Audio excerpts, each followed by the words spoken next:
ರಾಜ್ಯ ಕಾಂಗ್ರೆಸ್ನಲ್ಲಿ ಪಟ್ಟಕ್ಕಾಗಿ ಗುದ್ದಾಟ ಮುಂದುವರೆದಿದೆ.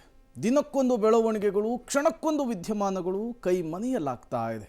ಅದರಲ್ಲೂ ಕೂಡ ಮುಖ್ಯಮಂತ್ರಿಗಳು, ಅದರಲ್ಲೂ ಕೂಡ ಸಿಎಂ ಸಿದ್ದರಾಮಯ್ಯನವರು ಪೂರ್ಣಾವಧಿಯವರೆಗೂ ಕೂಡ ಸಿಎಂ ಆಗಿರ್ತಾರೆ ಅನ್ನುವಂತಹ ವಿಚಾರಕ್ಕೆ ಈಗ ಮತ್ತೊಮ್ಮೆ ಯತೀಂದ್ರ ಸಿದ್ದರಾಮಯ್ಯನವರು ಮಾತನಾಡಿದ್ದಾರೆ. ಸಿಎಂ ಬದಲಾವಣೆಯ ಪ್ರಶ್ನೆಯೇ ಇಲ್ಲ, ಸಿಎಂ ಸಿದ್ದರಾಮಯ್ಯ ಅವರಿಗೆ ಸಂಪೂರ್ಣ ಬೆಂಬಲ ಇದೆ.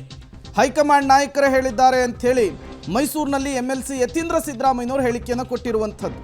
ಪಕ್ಷದ ಆಂತರಿಕ ವಿಚಾರವನ್ನು ಬಹಿರಂಗವಾಗಿ ಚರ್ಚೆ ಮಾಡಲ್ಲ, ಇದೆಲ್ಲ ವರಿಷ್ಠರಿಗೆ ಬಿಟ್ಟಂತಹ ವಿಚಾರ ಅಂಥೇಳಿ ಯತೀಂದ್ರ ಸಿದ್ದರಾಮಯ್ಯ ಮಾತನಾಡಿದ್ದಾರೆ. ಒಟ್ಟಿಗೆ ಗ್ಯಾರಂಟಿ ಬಾಕಿ ಹಣವನ್ನು ಹಾಕ್ತಾರೆ ಅನ್ನುವಂತಹ ವಿಚಾರವನ್ನು ಕೂಡ ಪ್ರಸ್ತಾಪಿಸಿ ಮೈಸೂರಿನಲ್ಲಿ ಎಂಎಲ್ಸಿ ಯತೀಂದ್ರ ಅವರು ಮಾತನಾಡಿದ್ದಾರೆ. ನಮ್ಮ ರಾಷ್ಟ್ರೀಯ ಅಧ್ಯಕ್ಷರಂತ ಖರ್ಗೆ ಅವರು ಹೇಳಿದ್ದಾರೆ, ಇದೆಲ್ಲ ಪಕ್ಷದ ಆಂತರಿಕ ವಿಚಾರಗಳು, ಇದನ್ನು ಮೀಡಿಯಾ ಮುಂದೆ, ಮಾಧ್ಯಮದ ಮುಂದೆ ಯಾವುದೂ ಚರ್ಚೆ ಮಾಡಬಾರ್ದು ಅಂತ ಹೇಳಿದ್ದಾರೆ. ಸೊ ವರಿಷ್ಠರ ಆದೇಶದಂತೆ ನಾನು ಇದ್ರ ಬಗ್ಗೆ ಏನೂ ಚರ್ಚೆ ಮಾಡಲ್ಲ, ಇದು ವರಿಷ್ಠರಿಗೆ ಬಿಟ್ಟಿದ್ದು, ಅವರು ಅದನ್ನು ತೀರ್ಮಾನ ಮಾಡ್ಕೊಳ್ತಾರೆ. ಈಗಾಗಲೇ ಹೇಳಿದ್ನಲ್ಲ, ರಾಜಕೀಯದ ಯಾವುದೇ ವಿಷಯಗಳನ್ನು ನಾನು ಮಾಡಿದ ಮುಂದೆ ಈಗ ಸದ್ಯಕ್ಕೆ ಮಾತನಾಡೋದಿಲ್ಲ. ಬಟ್ ಮುಖ್ಯಮಂತ್ರಿಗಳ ಬದಲಾವಣೆ ವಿಚಾರ ಯಾರೂ ಕೂಡ ಮಾತನಾಡ್ತಿಲ್ಲ, ಅದು ಮೀಡಿಯಾದಲ್ಲಿ ಅಷ್ಟೇ ಇರೋದು.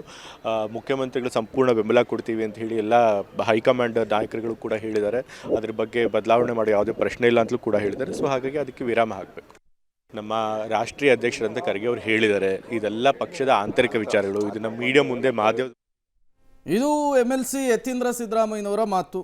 ಒಂದು ಕಡೆ ರಾಜಣ್ಣ ವಾಚಾಮಗೋಚರ ವಾಗ್ದಾಳಿಯನ್ನು ನಡೆಸ್ತಾನೆ ಇದ್ದಾರೆ, ಮತ್ತೊಂದು ಕಡೆ ಯತೀಂದ್ರ ಸಿದ್ದರಾಮಯ್ಯನವರು ಈ ರೀತಿಯ ಸ್ಟೇಟ್ಮೆಂಟನ್ನು ಕೊಡ್ತಾ ಇದ್ದಾರೆ. ಹೈಕಮಾಂಡ್ ಸೂಚನೆ ಕೇವಲ ಯತೀಂದ್ರ ಸಿದ್ದರಾಮಯ್ಯನವ್ರಿಗೆ ಮಾತ್ರನಾ ಅನ್ನುವಂತಹ ಪ್ರಶ್ನೆ ಕೂಡ ಸಹಜವಾಗಿ ಮುನ್ನೆಲೆಗೆ ಬರ್ತಾ ಇದೆ.